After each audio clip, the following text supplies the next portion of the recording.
तशक्को digital में खुशामदीद। दोस्तों, कराची पाकिस्तान का सबसे बड़ा शहर और माशी शहर की हैसियत रखता है, लेकिन कराची में के इलेक्ट्रिक की तवील गैर एलानिया लोड शेडिंग ने तिजारत, सनत, गर्ज, जिंदगी के हर शोबे से ताल्लुक रखने वाले लोगों को शदीद मुतासिर किया है।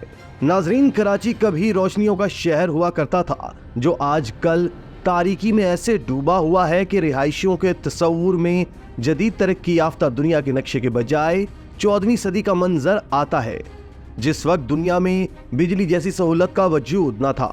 आज के कराची में के इलेक्ट्रिक की बद इंतजामी, हठधर्मी, करप्शन और हुक्मरानों से साजबाज ने अवाम को कई सदी पीछे के दौर में ला खड़ा किया है।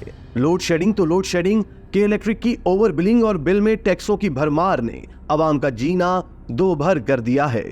एक तो ना रात को बिजली है और ना शदीद गर्मी के मौसम में दिन को बिजली होती है, और जब बिल हाथ में आ जाता है तो पसीने छूट जाते हैं।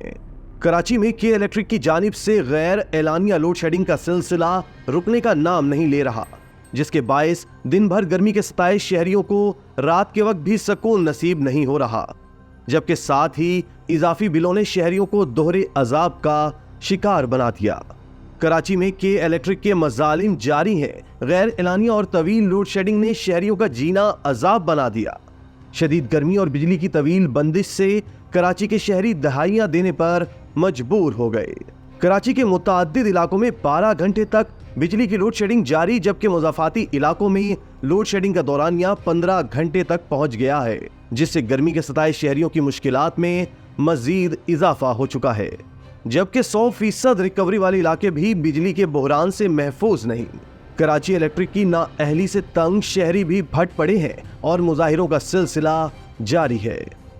Gulistan Johar, Gulshan Iqbal, Nazimabad, Baldia town, lines area, Ranchore line, Orangi town, Quaidabad, Malir, Shah Faisal colony, Korangi, Kemari और दीगर इलाकों में घंटों लोड शेडिंग मामूल बन चुकी है। नाजरीन, Karachi electric supply corporation KESC 1913 को ब्रिटिश दौरे हुकूमत में कायम होने वाली वो कंपनी जिसे क़याम पाकिस्तान के बाद हुकूमत ने अपनी तहवील में ले लिया था। 2005 तक यानी 53 साल तक कराची के शहरियों की शानदार खिदमत की।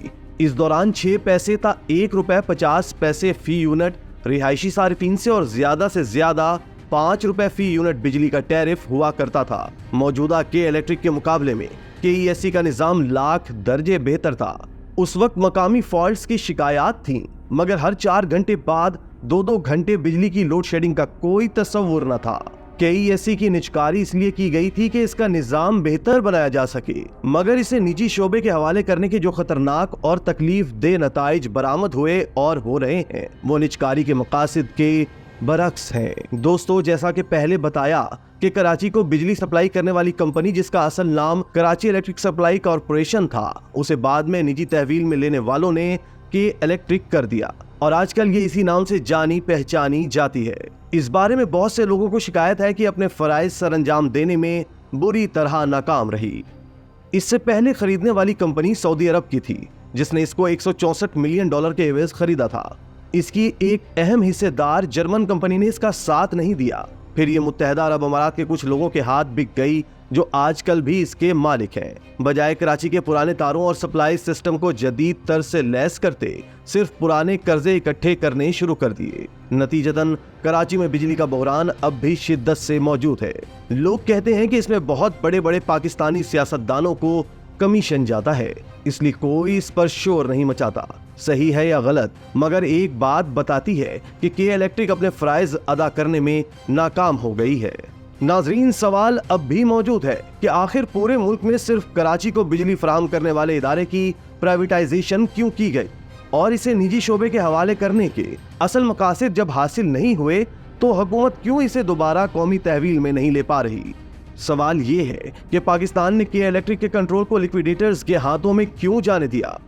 अगर कोई लाइसेंस का हामिल इदारा या शख्स इदारे पर से कंट्रोल खो दे तो नेपरा इसका लाइसेंस मुअत्तल या मनसूख करने या फिर एक एडमिनिस्ट्रेटर का तकर्रुर करने का कानूनी इख्तियार रखती है। आखिर नेपरा ने इस इख्तियार का इस्तेमाल क्यों नहीं किया। इदारे के कंट्रोल में किसी भी गैर मंजूर शुदा तब्दीली को रोकने के लिए मुआहदे में एक शिक मौजूद होती है जिसके मुताबिक दिवालिया होना और सरमायाकार के कंट्रोल का बदलना या किसी किस्म के तंजीमी नौ को डिफॉल्ट में शुमार किया जाता है।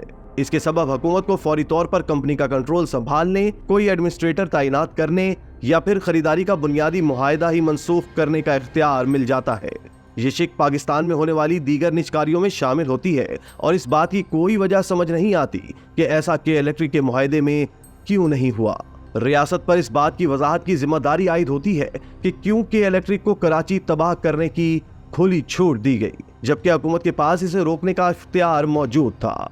National electric power regulatory authority यानी नेपरा के इलेक्ट्रिक का एहतसाब करने वाला इदारा, मगर अवाम को तो इस इदारे के कयाम पर भी सवाल है कि इलेक्ट्रिक को मनमानी करने की इजाजत भी इन्हीं खिलाफ असूल और ज़वाबित इक़दामात से हासिल हुई है।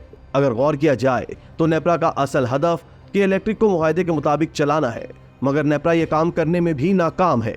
मुल्क के दीगर शहरों को बिजली फराहम करने वाले दीगर इदारे जैसे हेस्को, केस्को, फेस्को वगैरह ताहाल सरकार के कंट्रोल में है। उनका एहतसाब तो मुतल्लिका डिप्टी कमिश्नर भी कर सकता है और करता होगा, मगर के इलेक्ट्रिक के खिलाफ तो सूबाई हुकूमत भी किसी किस्म की कार्रवाई करने का इख्तियार नहीं रखती। नाजरीन, 18वीं तरमीम के तहत सूबाई हुकूमत की इजाज़त के बगैर की इलेक्ट्रिक अपना नेटवर्क भी कंट्रोल नहीं कर सकती, लेकिन आइन और कानून पर तो वो अमल करता है जो इसकी इजारादारी कायम रखना चाहता है। यहाँ तो आइन और कानून का इस्तेमाल भी महज मफादात को सामने रख कर किया जाता है।